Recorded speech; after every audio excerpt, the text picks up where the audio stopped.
1. New message. Hi, hello. I'm the junior manager here at the restaurant. I'm supposed to walk you through the job as our new security guard. From your resume, I can tell that you're already a well-experienced guard. But, it's protocol, so I have to walk you through the basics anyway. So, let's get started. We have security cameras all around the restaurant, and if you bring up the camera panel, you'll be able to view the view from each camera by pressing the camera buttons on the menu. Now, our lights are always off during the night. Obviously, because it'd be a waste of power to leave them on all night. So to actually see something on the cameras, you can activate the camera system's night vision mode. You activate night vision by clicking on the button of whatever camera you're currently viewing. So for example, say you want to see what's on camera 1. You bring up the camera panel, you click on the button that says Cam 01, and then to use night vision, you click on Cam 01 again. Once night vision is activated, you can click on any of the other cameras and view them with night vision as well. And you turn it off the same way you turn it on. Now, night vision takes more power than regular vision, so make sure you use it sparingly. Your first priority as a security guard here is to keep an eye on the animatronics. Those are really expensive machines, and we do not want them stolen. And you keep an eye on them through the cameras. We have quite a few animatronics here at Candy's. There's of course the cats Candy and Cindy, there's Chester the chimpanzee, there's the penguins, just lots I tell you. So, you also have 3 security doors in your office, each of which can be closed by pressing the door button by each door. These are here in case you're in some sort of danger, but personally I just use them to shut myself off from the world when I need a break. But don't let me be a role model on that one. You need to remember that closing these doors takes power, and the longer they're closed, the more power they drain. Now, I know that sounds kind of backwards, but you have to trust me on that one.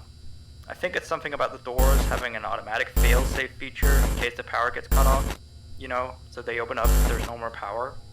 All I know for sure is that they do use more and more power the longer they're closed, so you don't want to keep them closed for too long at a time. Now, the reason I keep mentioning the power is because the restaurant uses a backup power generator at night, which only has a certain amount of juice in it. So anything from viewing the cameras to using the security doors takes power. You can see how much power you have left on the computer on the desk in front of you.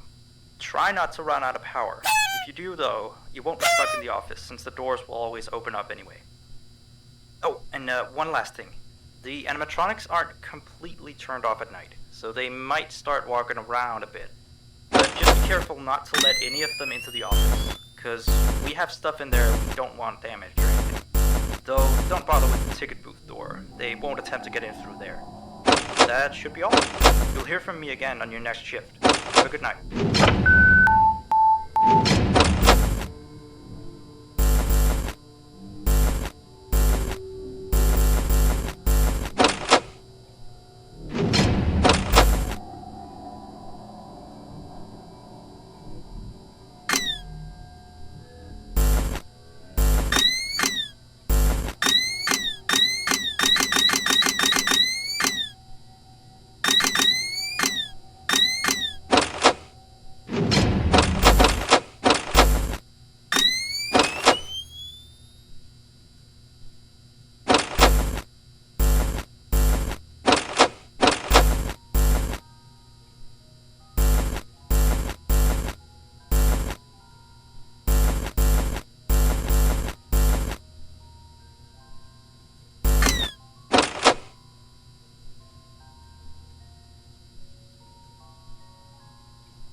Hey there. I put up a note today to gather some intel on the animatronics from the other employees. Just to get a list of the issues we've had with them. They've written down some stuff here for you, so let's see.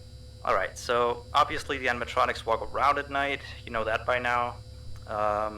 They try to get to places they shouldn't be. Yep. They act weird after dark. Yep. They don't like adults. I mean, I suppose. They always seem nice around children. Around us employees, they just kinda stare at you. I always thought they just hadn't been coded to interact with anyone other than children. But some of the other employees have felt threatened by them now and then. But I know that some of them are also superstitious morons. So who knows if they just became scared when the animatronic looked at them in the eyes or something. Anyway, one last thing on the list here. The last penguin interferes with the system. There's a sentence I never thought I'd say. We have these penguin animatronics as waiters. They take people's orders and whatnot. We used to have 3 of them, but 2 of them broke down and haven't been fixed yet. I think they're referring to the 3rd penguin that still works, or, well, apparently it doesn't quite work. So yeah, definitely don't let him into the office. His presence alone could probably destroy our systems. Well, that'll be it for now. I'll be sure to leave another message for your next shift.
1. New message. Still here, I see. Awesome job these last 2 nights. You're already way better than our previous night guard. He didn't even stand 2 nights before he brought a wrench to his shift and tried to destroy one of our animatronics. The animatronic in question is the Blank character, the one in the drawing room on camera 11, I think. Yeah, I'm surprised he still works. Despite the holes and the fact that his left arm and the back of his head is missing, the kids still really like him. Anyway, ever since that day, Blank's been acting almost more strange than the other animatronics. Like, among other things, he seems to have developed this fascination with getting into the office through the ticket booth. And I guess he can't see the glass or something. So yeah, keep an eye on him. If you see him heading for the ticket booth, just shut the door in his face, and then he'll find something else to do, I guess. Oh, and by the way, ever since that new Freddy Fazbear's Pizza closed last week, we've been getting more and more customers during the day. So next week, if you're up for it, we could use you on the day shift. Think it over. We'll talk later.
Alright, so real quick, we had an old animatronic version of Candy, before we got these new shiny ones.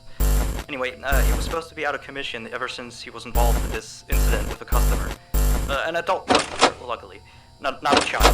Not that the children aren't safe here, that's not what I... Anyway, our technician has tried to fix him up for some time, and he wants me to warn you that old Candy might start walking around as well. He should be in parts and service. That's camera 10, I believe. Keep a real good eye on him. He's quite big, so just be careful around him. That's all. Keep up on the good work. Oh, and I heard you took the day shift offer. Nice.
Hello again. So, the big boss man told me to inform you about our off-limit areas. I know that sounds kind of silly since you're supposed to be guarding the place, but the manager's adamant that we don't go where we're not supposed to be. He's mostly talking about the rooms that aren't on your little mini-map. They aren't on the map because it apparently isn't any of your business. Or ours, for that sake. Like that extra room next to the part and service room. I believe you can see the door from camera 9. Ah, yes, thank you. Here, keep the change. Excuse the sound of my delicious latte. Anyway, the manager says it's just a storage room, but I've of course heard many stories from my superstitious colleagues. So it's either an extra kitchen, a staircase to a secret underground tunnel, or it's where he puts his bowling equipment because he doesn't want his wife to know he's still bowling.